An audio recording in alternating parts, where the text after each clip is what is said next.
धन्यवाद डॉक्टर प्राची जी। आज हम आरजेएस परिवार और दीदेवार जीवन ज्योति के दोनों के साथ और सबसे बड़ी बात ब्रह्म कुमारी संस्था के साथ आज हम एक यात्रा का भी आरंभ कर रहे हैं। और आज का दिन जो भगत सिंह जी का शहीदी दिवस है, वो सिर्फ भगत सिंह जी का शहीदी दिवस नहीं है, आज़ादी के अंदर जिन्होंने उसमें शहीदी पाई है उन सबका भगत सिंह जी के शहीदी दिवस के अंदर सबका शहीदी दिवस है। यहाँ पर सबसे प्रथम मैं ब्रह्म कुमारी जी के संस्था में सबसे प्रथम जो भी बात कही जाती है वो उसका उच्चारण किया जाता है ओम शांति। हमने बहुत सहज भाव से कह देते हैं ओम शांति, ओम शांति 3 बार हम कहते हैं। और भारत की मिट्टी के अंदर जब से इंसान ने अपनी यादाश्त है, उसकी स्मृति है, एक कैलकुलेशन के हिसाब से है तो 5000 साल हम उसे मान लेते हैं, पता कब से है। तो सबसे पहला शब्द जो हिंदुस्तानी की संस्कृति के अंदर था, जिसकी आवाज सुनी तो ओम थी। ओम कहते रहे और ओम को ओ आ और माँ के साथ किया जाता है। जब हम ओ का उच्चारण करते हैं तो हमारी नाभि द्वार जो प्रथम द्वार है, माँ के गर्भ के अंदर जो एक द्वार होता है वो हमारा प्रथम द्वार होता है, उस पर आघात होता है। और जब आ की आवाज करते हैं तो हमारा हृदय द्वार पे उसका आघात होता है। और जब माँ बोलते हैं तो जब विचार द्वार है। ये 3 हैं और तीनों का जो एक ब्रह्मा विष्णु और महेश अर्थात ये व्यक्ति विशेष, तो इन्हें को ही इसमें आना है। उसके 5000 साल के बाद 2500 साल के पश्चात यहाँ पर 2 भारत की धरती पे ऐसे राजकुमार हुए जो बुद्ध और जैन के नाम से, महावीर के नाम से प्रसिद्ध हुए। और उसके तकरीबन 2000 साल के बाद पंजाब की धरती में एक और संत हुए जो गुरु नानक के नाम से। बुद्ध और महावीर ने ओम को ऐसे ही स्वीकारा जैसा ओम था, उसमें किसी प्रकार का बदलाव नहीं करा। मगर गुरु नानक ने ओम को स्वीकारा ही नहीं, उसका विस्तार करा। उसके पहले एक लगाकर एक ओंकार बना।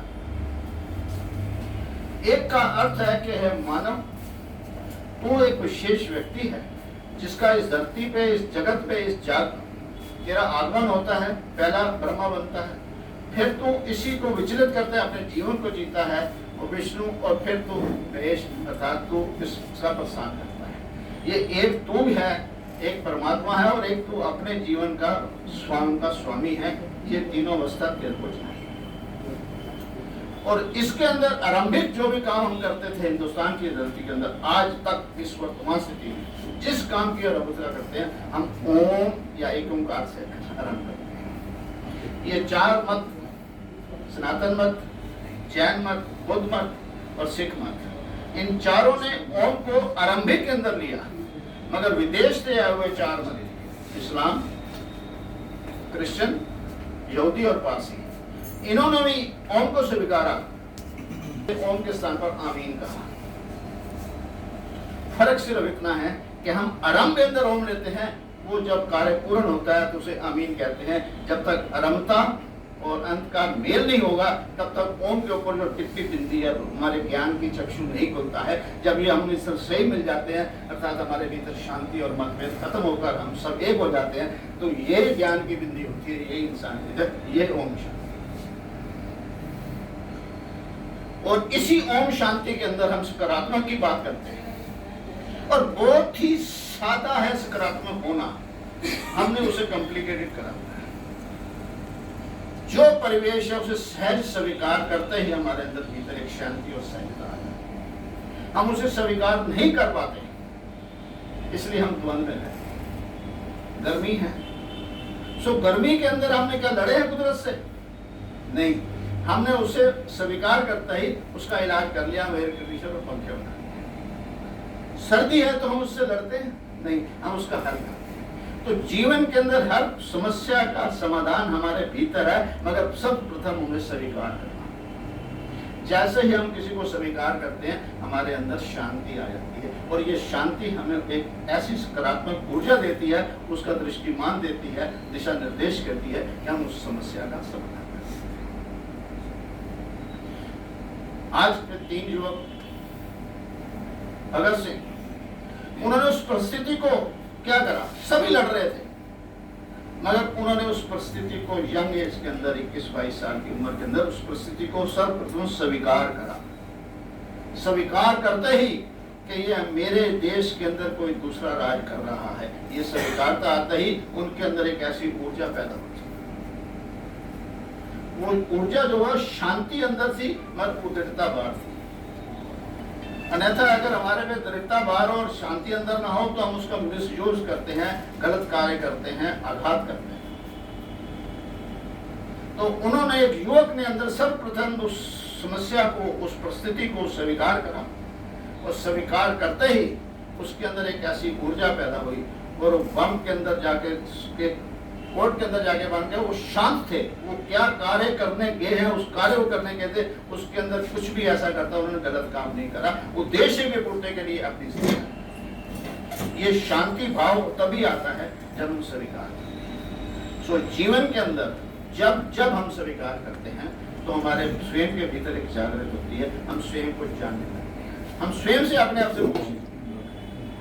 प्रथम श्वास हमारा आरंभ होता है जीवन, और अंतिम श्वास से हम शव बन जाते हैं, अर्थात हमारा जीवन वहां समाप्त हो।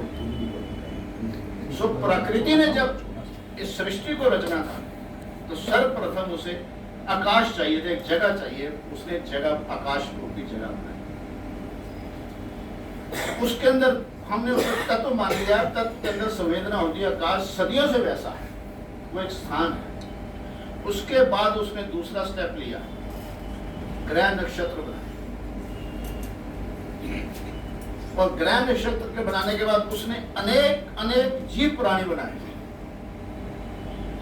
और जीव प्राणी का कोई किसी भी जूने के अंदर है, जिस स्थान पर, पृथ्वी के जिस स्थान पर उसका आगमन हुआ है, उसी स्थान पर उसे पहला तत्व प्राप्त हुआ। उसे कहीं जाने की जरूरत है, श्वास लेने के लिए वायु का तत्व प्राप्त,